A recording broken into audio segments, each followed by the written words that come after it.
முருகன் இந்த ஒரு பெயரைச் சொன்னாலே உள்ளத்தில் ஒரு அலை எழுகிறது. சிலருக்கு அது பக்தி, சிலருக்கு அது அன்பு, சிலருக்கு அது தீவிர ஒரு வீர உணர்வு. ஆனால் ஞானிகள் சொல்வதாவது, முருகன் என்பது ஒரு தெய்வம் மட்டுமல்ல, அது ஒரு உள்ளுணர்வு நிலை, ஒரு ஆன்மீக அனுபவம், ஒரு உள்ளொளி. இந்த இரகசியத்தை புரிந்து கொண்டவர்களே உண்மையில் முருகனை அடைந்தவர்கள். முருகன் என்பது வெளியில் இல்லை, உள்ளத்தில். பொதுவாக நாம் முருகனை கோவில்களில் தேடுகிறோம். திருச்செந்தூர், பழனி, சுவாமிமலை போன்ற இடங்களில் வழிபடுகிறோம். ஆனால் ஞானிகள் சொல்வது என்ன தெரியுமா? நீ தேடும் முருகன் உன் உள்ளத்தில்தான் இருக்கிறான். முருகன் என்பது ஞானத்தின் உருவம். அந்த ஞானம் எங்கே உள்ளது? உன் உள்ளத்தில்தான். நாம் கண்களை மூடி அமைதியாக இருந்தால் உள்ளத்தில் ஒரு ஒளி தோன்றும். அந்த ஒளியே முருகன் என்று ஞானிகள் கூறுகிறார்கள். முருகன் என்ற பெயரின் மறைபொருள். முருகன் என்ற சொல்லுக்கே ஒரு ஆழமான அர்த்தம் இருக்கிறது. மூனா என்றால் முக்தி, அதாவது விடுதலை. ரூணா என்றால் ரூபம், அதாவது உருவம். கண் என்றால் கண், கண் அறிவை குறிக்கிறது. அதாவது முருகன் என்ற சொல்லுக்கு பொருள் என்னவென்றால் விடுதலையை அளிக்கும் அறிவின் உருவம். இதுவே ஞானிகள் கூறும் முதல் இரகசியம். 6 முகம், 6 உணர்வுகளின் கட்டுப்பாடு. முருகன் 6 முகன் என்று அழைக்கப்படுகிறார். இதற்கு ஒரு பெரிய இரகசியம் உள்ளது. 6 முகங்கள் என்பது கண், காது, மூக்கு, நாக்கு, தோல், மனம். இந்த 6 உணர்வுகளையும் கட்டுப்படுத்தும் சக்தியே முருகன். ஞானிகள் சொல்வது, உன் 5 புலன்களையும் மனதையும் நீ கட்டுப்படுத்தினால் நீயே முருகன். வேல் அகந்தையை அளிக்கும் ஆயுதம். முருகனின் முக்கிய அடையாளம் வேல். இந்த வேல் என்ன தெரியுமா? அது ஒரு ஆயுதம் மட்டும் அல்ல, அது ஞானம்.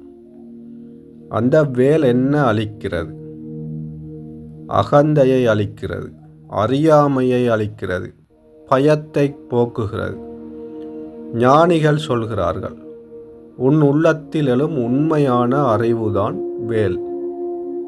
அந்த அறிவு வந்தால் உன் வாழ்க்கையில் இருக்கும் இருள் அனைத்தும் மறைந்து போகும். சூரபத்மன் உள்ளெதிரி. முருகன் சூரபத்மனை அழித்தார் என்று நாம் கதையாக கேள்விப்பட்டிருக்கிறோம். ஆனால் ஞானிகள் இதை வேறொரு கோணத்தில் பார்க்கிறார்கள். சூரபத்மன் என்பது ஒரு வெளி அசுரன் இல்லை, அது உன் உள்ளத்தில் இருக்கும் எதிர்மறை எண்ணங்கள்.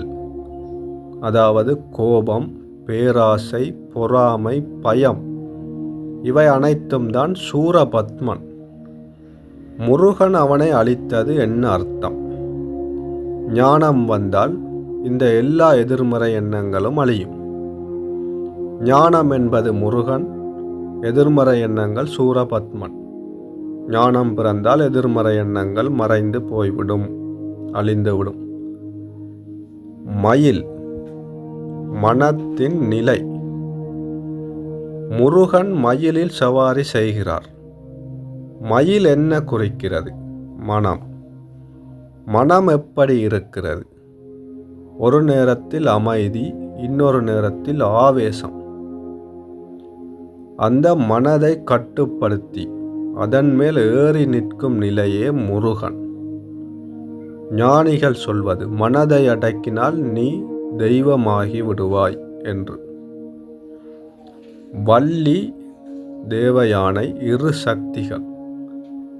முருகனின் 2 துணைவியர், ஒன்று வள்ளி, மற்றவள் தேவயானை என்று 2 மனைவியர் உள்ளனர் முருகனுக்கு. இது ஒரு கதை மட்டும் அல்ல, இது ஒரு தத்துவமாகும். வள்ளி என்றால் இச்சை என்பது பொருள். தேவயானை என்றால் அறிவு என்பது பொருள். இது இரண்டுமே வள்ளி தேவயானை ஆகும். வள்ளி என்றால் இச்சை, தேவயானை என்றால் அறிவு. முருகன் இந்த இரண்டையும் சமநிலைப்படுத்துகிறார். ஞானிகள் கூறுவது, வாழ்க்கையில் இச்சையும் அறிவும் சமநிலையில் இருந்தால் அதுவே தெய்வீக நிலையாகும் என்று. ஓம் சரவண பவா மந்திரத்தின் ரகசியம். முருகனின் முக்கிய மந்திரம் ஓம் சரவண பவா. இந்த மந்திரத்தின் உள்ளார்ந்த அர்த்தம், ஓம் என்றால் பரம்பொருள் என்று அர்த்தம், சரவண என்றால் உள்ளம், பவா என்றால் உருவாகும் சக்தி. அதாவது உன் உள்ளத்தில் பரம்பொருள் வெளிப்படட்டும் என்பதே ஓம் சரவண பவா என்பதன் அர்த்தம். இந்த மந்திரத்தை உணர்ந்து ஜெபித்தால் மனம் அமைதியாகும், உள்ளத்தில் ஒளி பெருகும். முருகன் குழந்தை மற்றும் குரு ஆவார். முருகன் ஒரு குழந்தை போலவும் ஒரு குரு போலவும் இருக்கிறார். ஏன்? குழந்தை என்றால் தூய்மை, குரு என்றால் ஞானம். இதன் அர்த்தம் தூய்மையான மனதில்தான் ஞானம் பிறக்கும் என்பது. ஞானிகள் சொல்கிறார்கள், நீ உன் மனதை குழந்தை போல தூய்மையாக வைத்தால் முருகன் உன்னுள் வெளிப்படுவான். உண்மையான வழிபாடு என்ன? முருகனை எப்படி வழிபட வேண்டும்? ஞானிகள் சொல்கிறார்கள், கோவிலுக்கு போவது மட்டும் போதாது, மலர் வைத்து வணங்குவது மட்டும் போதாது.